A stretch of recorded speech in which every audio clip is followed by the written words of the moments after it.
We remain steadfast in our commitment in delivering local news that matters. Stories that inspire.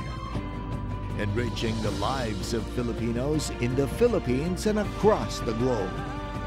This is your GMA Regional TV. Buong puso para sa Pilipino. Kini ang At Home with GMA Regional TV. Mayong buntag, Southern Mindanao ug South Central Mindanao. Kini ang At Home with GMA Regional TV. Hatod namo ang mga importanteng balita lokal sa Northern Mindanao ug Caraga Region. Kini ang pinakahalapad nga pagbalita gikan sa Western Mindanao. Aniya na mga unang balita.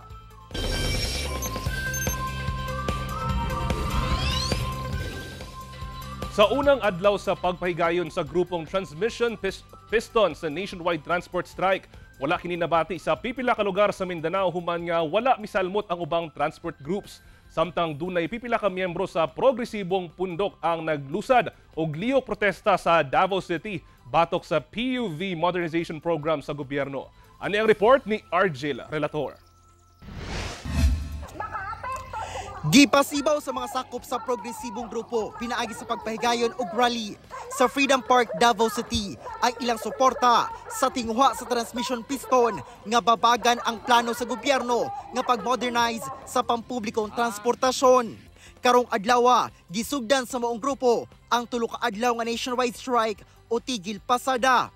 Sumala sa grupo, doon na matud pa'y pipila nga nagtigil pasada sa Davao City. Apan wala na nila gibutyag kung pila o kung asa nga asosasyon. Apan sa monitoring sa Land Transportation Franchising and Regulatory Board kung LTFRB 11, walay misalmot sa transport strike sa Davao City. Sa monitoring sub sa Davao City Transport and Traffic Management Office, walay ni apil sa strike ug padayon ang normal nga biyahe sa mga PUJ sa syudad. Sa modernization program, isa mo ginapaduluhan. Hindi mo na kaya sa may mga operator magpalit og bus. Kaya kung magpalit man galing na sila bus food, hindi naman po sila qualified pa kay may nakadaog na mga bidders. Sa Zamboanga City, nagpabiling normal ang dagan sa trapiko, human nga walay misalmot sa transport strike. Sumala sa LTFRB, sukad sa miaging semana, ilan ako nung ginamonitor kung adunay mo partisipar sa transport strike. Apan sa ilang pagiginabi sa operators, dili matod pa sila mo partisipar sama sa Divisoria ZZ Transport Group. That Friday, pili ko si Sir Nilo del LTFRB letter para sabi dali kanila letter kay kami, hindi kami sige ni strike. Ngayon reason para sige kami ni strike kasi well consolidated kami ng Divisoria Transport and at the same time kita todo man kami kami ng LTFRB. Apang ipaklaro sa LTFRB 9 nga sa karon ang gusto lang sa ahensya nga maghiusap pinagi sa usa ka korporasyon o kooperatiba. Dugang nila sa karon voluntaryo lamang ug dili mandatory ang pagbag-o sa ilang mga jeep. What we are asking the operator is to start consolidating into a juridical entity. Presently, ma'am, it's more on voluntary. Sa mga operators can pakambya dila jeep into modern. Ako si Argel Relator para sa At Home with GMA Regional TV. Sa ikaduhang adlaw sa pagpahigayon og nationwide strike sa Transmission Piston. Atong sayron kung kumusta ang dagan sa mga nagabiyahing PUJ sa Davao City. Pinaagi ni Argel Relator live. Argel.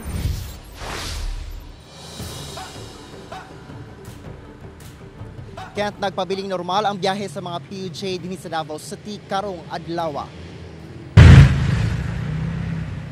Kamatigdan nga naagihapon sa normal ang biyahe sa mga PUJ sa syudad sa ikaduhang adlaw sa 3-day nationwide transport strike na ginapahigayong sa grupong Transmission Piston. Nagpabiling ni biyahe ang mga PUJ driver ug wala na balda ang dagan sa pampublikong transportasyon sa syudad. Gani, dinhi sa CM Recto Street kung asa mag-abot ang halos tanang ruta sa pampasaherong jeep. Dunay mga PUJ nga puno-puno na, labi na kay rush hour karon padulong sa mga eskwelahan ug opisina. Apan dunay sa mga PUJ nga bakante pa. Daan ang gisulti sa Southeastern Mindanao Diversified Drivers and Operators Cooperative Consemdoc nga dili sila moapil sa strike sa piston. Kaya't walay angay kabalakan ang commuting public sanglit ang naapasanaan nga ihap ang nagang PUJ sa syudad. Kent. Daghang salamat Argel og mayong buntag sa inyo diha. Human ang magnitude 6.8 nga linog sa Davao Occidental, gipangunahan sa FIVOX ang Walk the Fault activity sa Davao City kung asa gimarkahan ang mga maigo sa fault line. Ano ang report ni John D. Esteban? Sa Phase 1, iningon sa subdivision sa Barangay Catalunan, Pequeño, gi-identify o gimarkahan ang dunay fault line base sa gigamit nga ekipo. Kini sa pagpanguna sa Philippine Institute of Volcanology and Seismology, FIVOX, kuyog ang Office of the Civil Defense 11 ug mga representante sa City Disaster Risk Reduction and Management Office ato sa gipahigayong Walk the Fault activity sa Davao City. Dinhi sa karsada daplin sa creek na identify ang fault line. Paingon ni ining duha kaandan nga balay. This is the trace of the fault. Dapat meron tayong 5 meter na buffer zone. So ang 5 meters ay doon pa. So 5 mga 8 hakbang. So dito, so yung mga bahay na itatayo sa kabilang side, medyo safe na. In terms of ground rupture, pero etong bahay na to, okay pa. Pero pag tinignan natin doon, yung bahay, nasa on top of the fault.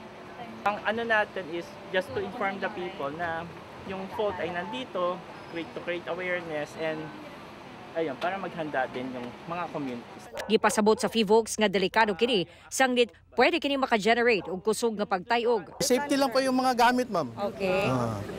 Tapos yung mga senior sa akin, ang mama ko pa, kumbaga, senior na po, hindi ko na siya ipa-stay sa taas, kumbaga, lilipat ko na po sa baba. Gawa sa mong subdivision, doon na sa fault line sa laing 5 pa ka subdivision sa mong lugar. Among fault line, mao ang Dakudaw Fault, nga muragan og 18 kilometros.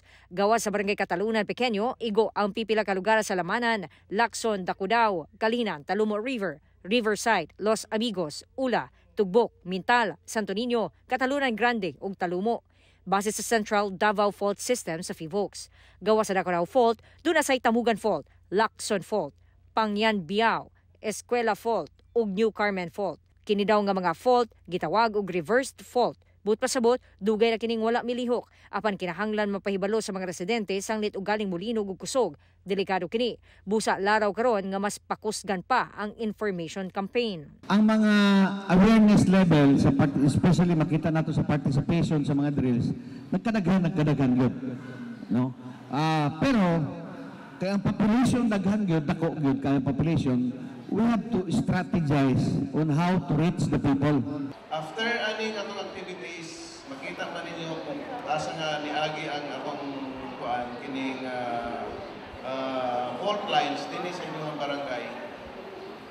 I-identify nyo and then mag-schedule ta og adlaw para ato silang istoryahon. Kailangan pagyapon nato i-continuous ang atong information and dissemination. Gipasabot sa FIVOX sa mga residente nga kinahanglang mahibaw-an kung asa ang mga fault line aron malikayan ug mapangandaman. Kinahanglan dunay 5 ka metros nga buffer zone o gilayon sa fault line ug kinahanglan pulido ang pagtukod og balay o gambalay aron luwas o galing dunay kusog nga pagtayog. Yung nasa kanan sumusunod sa building code, yung nasa kaliwa substandard. And kapag intensity 8, makikita nyo yung substandard nasisira. Pero yung sumusunod sa 6 inches, 10 mm, sumusunod sa building code, kahit na intensity 8 pa yan, hindi yan masisira. Kauban, si Jojo Solarte sa kamera. Ako si John D. Esteban para sa At Home with GMA Regional TV. Human gitayog og magnitude 6.8 nga linog ni atong November 17 ang Southern Mindanao. Labing naapektuhan ang Gensan. Pipila sa mga gambalay ang nadanyos. Atong sayron ang detalye sa live report ni Abby Caballero. Abby?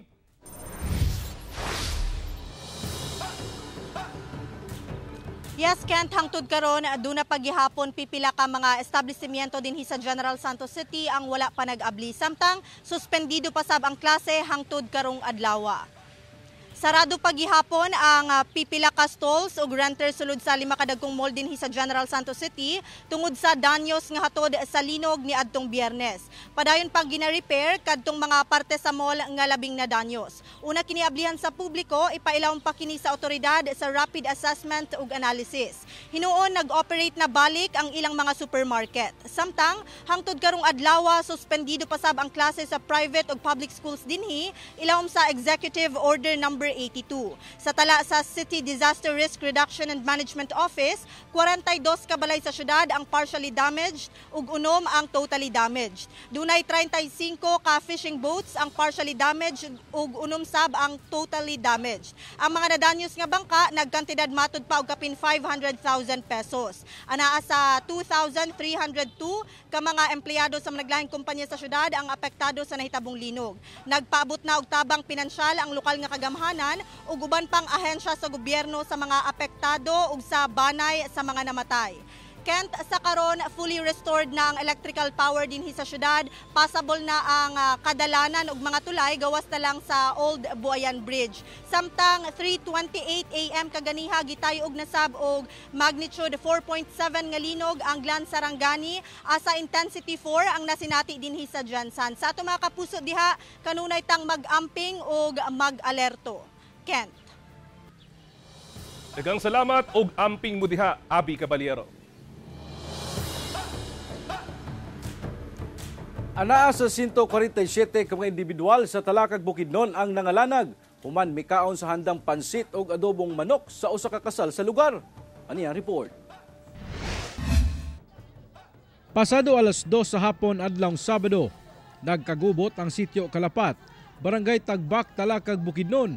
Dihang ubay-ubay ka mga residente ang nakasinati og pagsakit sa tiyan ug pagsuka. Gani ang pipila kanila nawad-an pa og panimuot. Dali silang gipandala sa managlayang ospital sa Malaybalay City, Pangantukan, Talakag ug Valencia City sa Bukidnon. Sumala sa Municipal Health Officer sa Talakag Bukidnon nga si Dr. Mark Anthony Dano nga ginalantaw nila nga hinungdan sa food poisoning ang pagkaon nga gihanda sa usa ka kasal sa lugar. Based sa mga simptomas sa na-report sa mga pasyente, kanang suka, sakit sa tiyan, kasukaon, daghan pud nagkalibanga. Base sa mga simptomas, naagid siya sa staphylococcal food poisoning. Kanang staphylococcus bacteria na siya nga nag-release og toxin. Most likely sa pag-prepare na sa food kay taas ra kay panahon kay di pa gid sakto ang temperature. So pila pa ka hours nga 15 hours pa gikan sa pag-prepare hangtod sa pag-serve. Miabot matud pa sa 147 ka mga individual ang apektado sa maong food poisoning. 35 ka nagsakit ang gikan sa munisipyo sa Talakag kung nasa nahitabo ang kasal. Ug kapin katos ka mga biktima gikan sa barangay Kibangay sa Lantapan, Bukidnon, diin gihikay ang maong pagkaon. Samtang 3 sa 5 ka mga igsuon ni Divora Pasili ang nalanagsab. Human nga nag-bring home ang iyang 12 anyos nga manghod ug 3 ka mga putos sa handa gikan sa maong kasal. Gikuan hatagan sila og kuan kanang kanon, pansit ug kuan kanang adobo. Pag kuan kanang uli dayon nila mga alas 4 guro to mauna ni kadning isa dayon kaning nauna diri sa kuan kay sakit na daw lagi kay lang tiyan kaning isa kay kuan grabe na ang suka kalibang. Kitong manghod. Kanang kuan laki. O tapos kaning kuan bai kay kuan pa siya tung unang gabi pa siya nagkuan suka kani siya kay wala naman siya sakit ra yang tiyang kaayo. Nagkuha na kuno og sample ang Talakag Municipal Health Office sa maong pagkaon ug ginapaubos na sa testing. Apan kumbinsido kuno sila nga food poisoning due to bacterial infection ang hinungdan niini. Mismo ang bride na hospital yun, apil ang bride nga nagigibati nga mga simptomas, so di gud ta kaingo gituyo kay wa pud siguro unaya ang bride. Pahimangno sa mga doktor ngadto sa mga gapreparar og pagkaon alang sa mga dinagko nga kumbira nga dili angay palapason og 2 ka oras gikan sa pagkaluto ang maong pagkaon.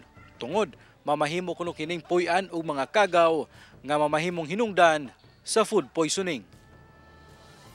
Kauban si Jaybert Pairat sa kamera. Ako si James Pauliap para sa At Home with GMA Regional TV. Kini ang At Home with GMA Regional TV.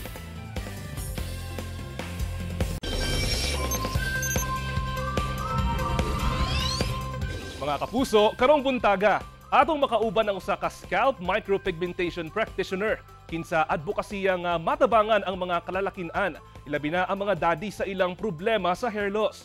Unsa bang kasagaran nga hinungdan nga malarot ang buhok Ato ka ng Siron, kauban si Sir Edmer Hempesao. Sir, good morning and welcome good sa At morning. Home with GMA Regional TV. May buntag, Sir Ken. May buntag, sir. Good morning sa mga kapuso. Ayun. Kumusta man, sir?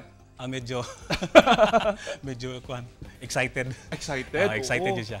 Kani sir, no, usa jud ni sa mga pangutana sa kalalakinan o especially ang ato ang mga daddies. Unsa ba ang mga factors, sir, nga nung maka-experience kita og hair loss? Daghan siya factors, no? Pero ang isa yun is kaning stress. Stress? Yes. Okay. Genes sa lahi. Okay. Then, sa sakit pod alopecia, kasagaran alopecia. Oh, alopecia. Yes, okay. Mao man na siya kanang mara siya magpahak-pahak gani. Okay. What about kanang habit bitaw, sir, nga kanang murag mannerism bitaw nga kanang murag birabirahon ang buhok or kanang magsuklay og grabe, ano pud ba na siya? Oh yes, isa po na siya sa mga factors pod. Na mag-hair loss po siya. Okay. So kung ing-ana, sir, bali, unsa ba nga ato ang mga bitaw? Siyempre, no, kay kani siya, isa jud ni sa mga rason nga nung ang uban nga mga lalaki kay murag maulaw, ing-ana, especially ang ilang confidence medyo magmubo. Like, unsa ba nga ato ang mga methods, sir, nga pwede magamit sa mga, mga daddies, kumbaga? Mga daddies, Ang isa yun kay ang scalp micropigmentation, no? Okay. Para yun siya sa mga kalalakihan na prone yun siya kaayo sa baldness. Okay. Ang procedure na to is tattooing. Okay. Form of tattoo siya pero cosmetic tattoo. Oh, okay. Nag-create tag illusion of small hair follicles para mag-added siya density sa buhok or sa scalp. Lalo na itong mga nipis og buhok. Okay. Pwede siya tan-awon na kanang baga na gitanawon siya. Okay. Kaya mag-add man tag density. Oo. Kung sa pan po itong mga upaw na jud kaayo, kung mga shave naka-shave ka sila, mara silang naka-skinhead tanawon. Mag-blend man to silang buhok din sa baba. Okay. Tapos unsa ba ang kasagaran ana nga sir nga session? Pila ba ang maximum ana nga session? Ako kay kasagaran kay 3 sessions na magyud na siya. 3 sessions. Pero ako nag-a-add jud ko kay para mas satisfied ang client. Nice. Mo 4 to 5 session pa jud ko. Okay. Ug how long would it take, sir, sa per session, kumbaga? Maximum 2 hours yun na siya. 2 Dugay. hours? Yes. Okay. Kaya mabusisi jud ang iyang pag sa buhok. Oo. Ug syempre, kanang sa tulo ka session, balinganong tulo man siya ka session, sir, kay para? Inga din siya, i-explain nako siya ha. Sa first session magodili yun siya pwede kanang idugol-dugol. Okay. Kaya mag-blotted maguna siya. Mag-blot siya. Okay. Then ang sa color pod light, then medium, then dark. Nice. Dapat dili siya pare-parehong color.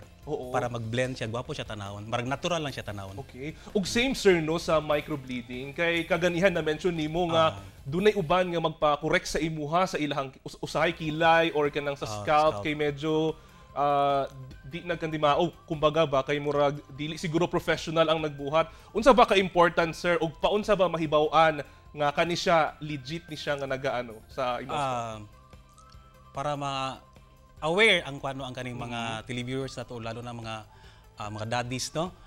Moadto yun na sila sa kanang legit na scalp micropigmentation practitioner. Yes. Mag-visit na sila sa sa pages or i-visit sa nila ang shop.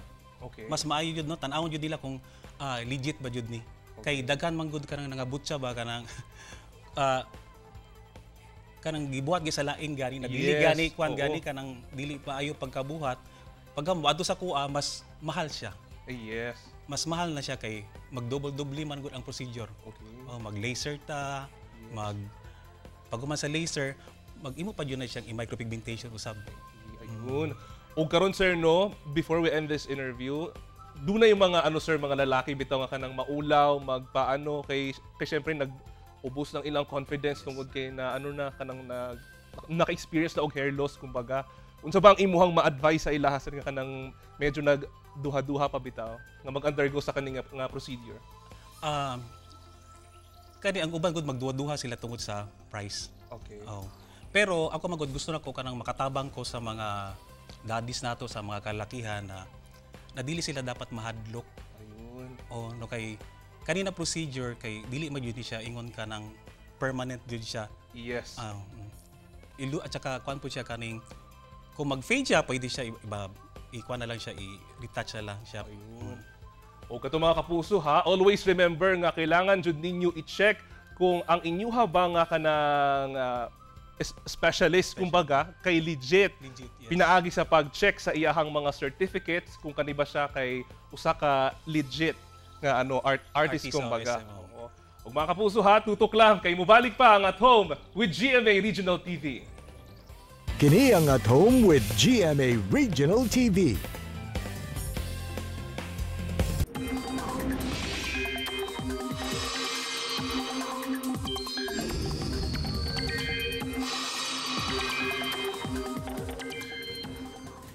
Mga kapuso, mangandam gihapon sa daot nga panahon nga masinati karong adlaw.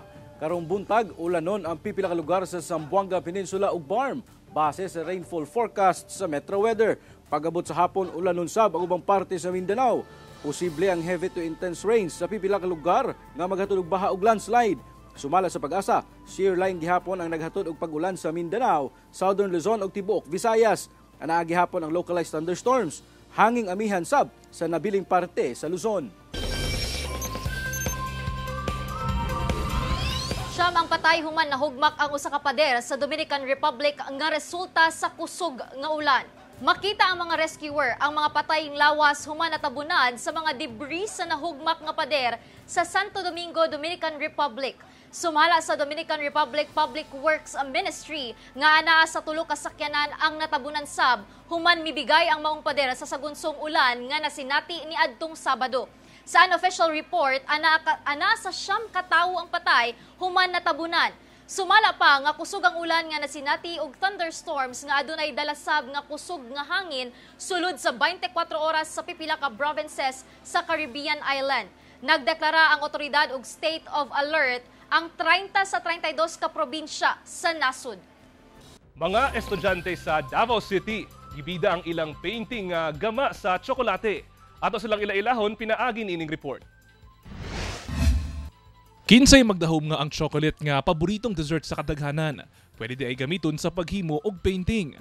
Kining mga estudyante sa Davao City National High School, imbes nga acrylic paint, tsokolate ang ilang gigamit sa ilang nagkadaiyang artworks nga inspired sa cacao farmers, kakao o kultura sa Davao Region.